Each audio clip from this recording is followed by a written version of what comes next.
at stake. But why? We can ask, why reduce suffering? As philosophers, we are used to meet the skeptics that ask all kinds of critical questions. Why reduce suffering, Mr. Singh? Why should the suffering of other people, of animals, bother you? And this question I ask you because you talk rather critically about all sources of morality that have something to say about suffering. Religion talks about suffering, but religion for you is not a legitimate source of morality.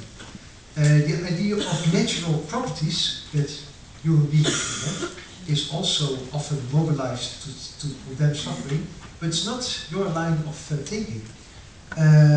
What many people would describe as human emotions, you are very critically towards human emotions. So what in the end is your ground where you are staying when you say we have to condemn suffering and we have to try to reduce it?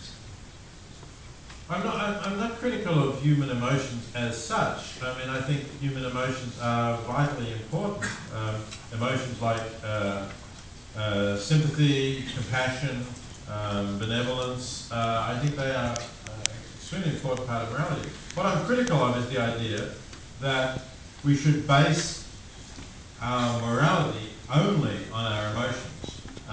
Because I think our emotions are often too limited in the ways I've been saying.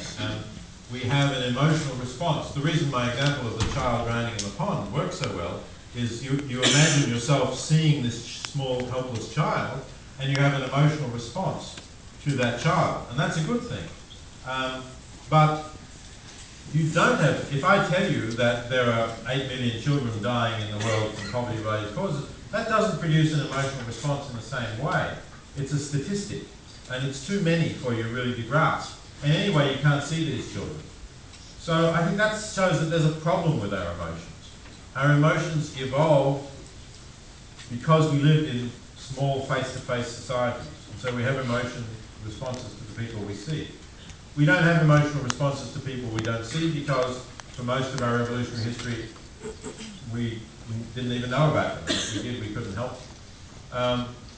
But I think now we have this combination of reason and emotion.